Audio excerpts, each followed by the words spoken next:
So in Lead Developer Plus, we have an extra bit of sensitivity tables. So we have the normal sensitivity tables where all your costs and sales, they are related to dashboard, which is where you select that, okay, costs and sales, they go up or down, or they fluctuate by 5% increments or decrements.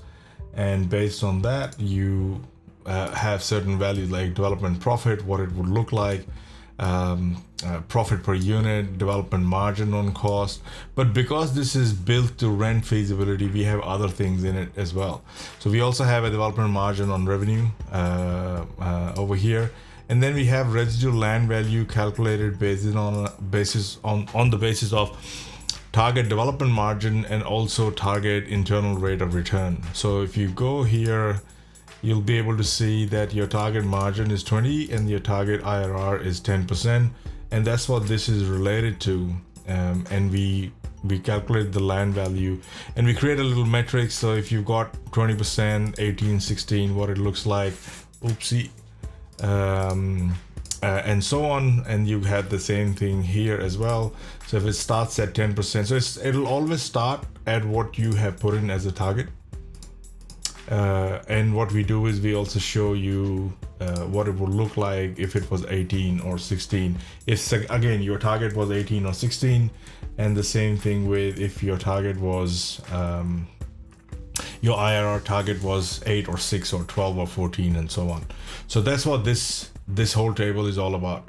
Now this section here, which is vacancy and exit cap rate, you'll see that by default this is just blank. This is just blank. It only shows one row, and that is basically all the metrics that are getting pulled in from the values that we have here. However, we've gone a step further. So I'm going to zoom out a little bit more so you can see this entire table.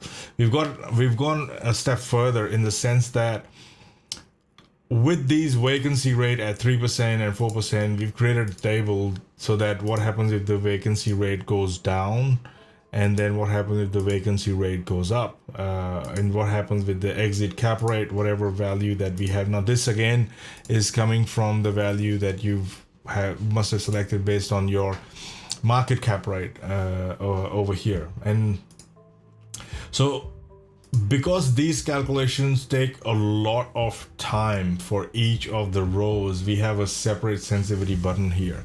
So if you press that, what the code actually does, it takes all the inputs that you have put in and then recalculates all those calculations again based on the new vacancy rate and the other cap rates for each one of those, then comes up with the final calculation of the yield on cost, development spread, levered equity multiple, levered IRR, and the going out cap rate. So that's why we didn't club it with save and refresh, because it takes a lot of time. But now anytime you will go and change something, these value will have to be reset again, and you'll have to do the sensitivity just for this section as a separate button, because this takes a while to run all the costs in the background, all the metrics in the background based on new assumptions.